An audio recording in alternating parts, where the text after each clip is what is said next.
अब मुस्लिमों के बीच आरएसएस के कार्यकर्ता पहुंचे। जो अल्पसंख्यक विंग है आरएसएस का, वो लोगों के बीच पहुंचेगा और मुस्लिम राष्ट्रीय मंच ये भ्रम दूर करेगी कि इस कानून से किसी का कुछ नहीं जाने वाला।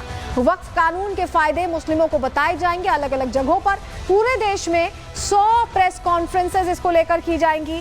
500 सेमिनार करने का भी ऐलान किया गया और इसे और बड़ा करने की भी तैयारी है, जिससे कि ये साफ तौर पर जो गलत नैरेटिव बताने की कोशिश हो रही है उसे ठीक किया जाए, क्योंकि ये कानून वंचित मुसलमानों के लिए लाया जा रहा है। तो ये वो राजनेता हैं जो अपने फायदे के लिए भड़का रहे हैं, बरगला रहे हैं और लोग उनकी बातों में आ जा रहे हैं। लेकिन हालात जैसे हैं, ममता बनर्जी अभी भी समझ नहीं पा रही और आज फिर हिंसा की तस्वीरें सामने आई। ये तुष्टीकरण की राजनीति इन्हें कहां ले जाने वाली है, रिपोर्ट के जरिए देखिए।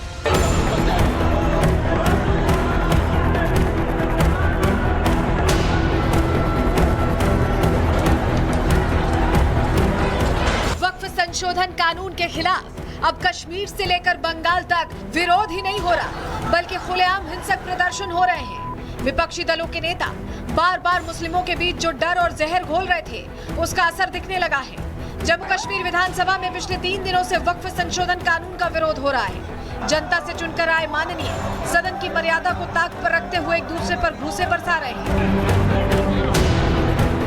कोई कौम के साथ गद्दारी का आरोप लगा रहा है तो कोई हिंदू सम्मान की दलील दे रहा है। जम्मू कश्मीर विधानसभा में कई अहम मुद्दों पर चर्चा होनी थी, लेकिन नेशनल कॉन्फ्रेंस और कांग्रेस के विधायकों ने वक्फ कानून के खिलाफ नारेबाजी और हंगामा शुरू कर दिया।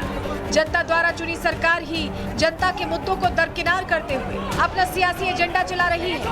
दुश्मन हर वक्त रहेंगे, दुश्मनों की आवाज यही रहेगी, मगर हमने जो काम करना है वो करेंगे और इस रियासत को इस मुश्किल से निकालेंगे। जो कानून संवैधानिक तरीके से बना है, जिसे राष्ट्रपति ने पास कर दिया है, वो कानून फारूक अब्दुल्ला को सियासी संकट और रियासत के लिए मुसीबत बन गया है। नेशनल कॉन्फ्रेंस ही नहीं, आम आदमी पार्टी के एक विधायक के दम पर विधानसभा में जमकर हाथापाई हुई। आप विधायक मेहराज मलिक जहां बीजेपी और पीडीपी विधायकों पर आरोप लगा रहे हैं, वहीं बीजेपी विधायकों का दावा है कि वो हिंदुओं को अपमानित कर रहे थे। कोई अगर अनर्गल भाषा का प्रयोग करेगा तो जनता का आक्रोश भारी पड़ता है। हर समय यही बकना, हिंदू ऐसा है, हिंदू शराब पीता है, हिंदू टीका लगाकर ये करता है। कोई इनको पूछे, जब तुम्हारा फारगती दी थी तुम्हारे बाप ने, किस विषय के ऊपर दी थी? क्या तुम वहां पे अपराध कर रहे थे? उसी विषय के ऊपर इसके फादर ने इसकी फारगती दे दी और आज यहाँ पे ये नेता बनकर सबको डराने का प्रयास करा। तो भैया एक दिन आक्रोश फूटेगा, यही हाल होगा जो आज हुआ। मार्शल भी इनके, सरकार भी इनकी, तो ये जैसा करेंगे क्या वैसा भुगतेंगे। वक्फ संशोधन बिल जब से आया था, तभी से असदुद्दीन ओवैसी मुस्लिमों को भड़काने में जुटे थे। मस्जिद और मजार छीनने का डर दिखा रहे थे और उस डर का असर जमीन पर दिखने लगा है। ऐसे में कई ऐसे धर्मगुरु भी हैं जो वैसी की प्लानिंग का कच्चा चिट्ठा खोल रहे हैं। ये वक्फ बिल अनकॉन्स्टिट्यूशनल है। ये वक्फ बिल आर्टिकल 14, आर्टिकल 25, 26, 29 का ग्रेव वायलेशन है। ये वक्फ बिल नहीं है, बल्कि ये वक्फ बर्बाद बिल है। ये आदमी पर्सनल बोर्ड और तंजीम के मुस्लिम जमीयत उलमा के लोगों को और मुस्लिम तंजीमों को इस्तेमाल कर रहा है, भड़काना चाहता है, देश में दंगा कराना चाहता है। ये ऐसे अल्फाज हैं, जो भी मुसलमान सुनेगा उसका खून खोलेगा। जो भी मुसलमान नौजवान बच्चा सुनेगा वो मुसलमान सड़कों पर उतरेगा और दूसरों को भी लेकर आएगा। वो आगजनी करेगा, फसाद करेगा, जैसे मुर्शिदाबाद में हुआ, जैसे मणिपुर में हुआ। ये यही चाहता है कि देश में दंगा हो और इसकी सियासत चमके, और जब दंगा भड़के, मुसलमानों की मौतें हों, मुसलमानों को जेलों में डाला जाए, तो इसकी सियासत चमके, इसकी सियासत उभर कर सामने आए। असदुद्दीन ओवैसी की भड़काऊ बोली और दीदी की तुष्टीकरण वाली राजनीति का असर पश्चिम बंगाल के मुर्शिदाबाद में दिखने लगा है। सड़कों पर उतरी भीड़ वक्फ कानून के खिलाफ नारे लगा रही है। भारत की धरती पर फिलिस्तीन के झंडे लहरा रही है। पुलिस की गाड़ियों को आग लगा रही है। लेकिन प्रदेश की मुखिया इन दंगाइयों पर सख्त एक्शन लेने के बजाय उनकी हमदर्द बनी हुई है। बांग्लादेश का बॉर्डर का सिचुएशन अब देखो, अभी नहीं करना चाहिए था, लेकिन हार्डली कुछ करने से कभी कभी दिक्कत भी हो जाता है। हमारा लिए दिक्कत है कि हमारा इधर में 33% माइनॉरिटीज है, तो हम क्या करेगा, उसको निकाल देगा, और जो रहेगा उसको प्रोटेक्शन देना हमारा काम है। ममता बनर्जी को वक्फ संपत्तियों की चिंता है, लेकिन ये भीड़ राज्य सरकार की संपत्ति को आग लगा दे तो दीदी चुप्पी साध लेती है। ऐसे में अब बीजेपी इस तुष्टीकरण वाली राजनीति पर हमलावर है कि कानून व्यवस्था संभालने में ममता की निर्ममता की सरकार पूरी तरह से विफल हुई है, असफल हुई। ममता बनर्जी और इंडी गठबंधन तुष्टीकरण की राजनीति के चलते बंगाल में कट्टरपंथी ताकतों के हौसले बुलंद कर रही है और आज टीएमसी मुस्लिम का नया अवतार बनकर सामने आई है और ममता बनर्जी आधुनिक भारत की नई जिन्ना बनकर अत्याचारी लुटेरे खसूट करने वाले जिहादी मानसिकता को संरक्षण दे रही है। पश्चिम बंगाल लंबे समय से ऐसी हिंसक घटनाओं से पीड़ित है। ऐसे में दीदी को उत्तर प्रदेश की कानून व्यवस्था से सीख लेनी चाहिए। यहाँ होली भी बनाई जाती है और ईद भी, लेकिन नियमों में रहकर।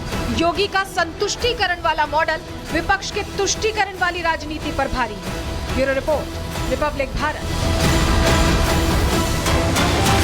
और इस बीच बड़ी खबर आपको बताएं, वक्फ कानून पर राहुल गांधी ने भी भड़काऊ बयान दे दिया है। शामिल हो गए उस गैंग में और बोल रहे हैं कि ये बिल धर्म की स्वतंत्रता पर आक्रमण है। राहुल गांधी ये कह रहे हैं कि इसके जरिए कब्जा होगा। ये बड़ी बात राहुल गांधी ने कह दी है। हिंसा हो रही है और इन नेताओं को समझ नहीं आ रहा। सुनिए राहुल गांधी। बीजेपी ने लोकसभा में वक्फ बिल पास किया। वक्फ बिल फ्रीडम ऑफ रिलीजन पर आक्रमण है, कॉन्स्टिट्यूशन पर आक्रमण है। तो देख रहे हैं, संविधान पर आक्रमण बता रहे हैं, जबकि संवैधानिक तरीके से बिल कानून बन चुका है। ये इनकी संविधान में आस्था है जो ये खुद जाहिर कर दे रहे हैं। लेकिन सिर्फ यही नहीं है, all India Muslim personal law board भी इसमें जुट चुका है। 3 महीने का मेगा प्लान तैयार किया है। पूरी जानकारी आपको देते हैं, विरोध कैसे होने वाला है। मुस्लिम पर्सनल लॉ बोर्ड का बड़ा प्लान तैयार हो गया है। विरोध प्रदर्शन का लंबा कार्यक्रम इनकी तरफ से तय किया गया है। 10 अप्रैल से लेकर 7 मई तक विरोध का पहला दौर होगा। 3 महीने का प्रोग्राम है। 22 अप्रैल को दिल्ली में वक्फ की हिफाजत कार्यक्रम रखा जाएगा। 7 मई को दिल्ली के रामलीला मैदान में बड़ा कार्यक्रम रख रहे हैं और सभी प्रदेशों की राजधानियों में धरना और गिरफ्तारी कार्यक्रम इनकी तरफ से तय किया गया है।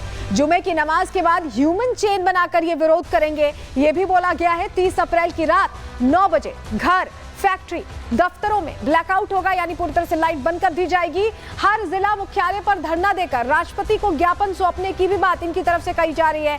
देश के 50 बड़े शहरों में press conference all India Muslim personal law board की तरफ से की जाएगी। सभी बड़े शहरों में बुद्धिजीवी समाज के साथ ये बैठक भी करने वाले हैं, मीटिंग भी करने वाले हैं और बोर्ड की महिला विंग भी अलग अलग जाकर प्रोग्राम करने वाली है और लोगों को बोलने वाली है कि ये जो वक्फ कानून है ये इनसे सब कुछ छीनने वाला है। ये इसी तरह का नैरेटिव सेट करने में तमाम राजनेता लगे हुए हैं और all India Muslim personal law board ने पहले काली पट्टी, आपको याद होगा जब जुमे की अलविदा की नमाज थी उस समय ईद से पहले, तब काली पट्टी बांधी और उसके बाद जब कानून पास हो गया तो अब कह रहे हैं कि पूरी तरह से 3 महीने तक विरोध प्रदर्शन चलेगा। लेकिन इनकी आंखें खोलने का जिम्मा भी आरएसएस ने उठा लिया। कैसे, जरा आपको बताते हैं। क्योंकि अब मुस्लिमों के बीच आरएसएस के कार्यकर्ता पहुंचे।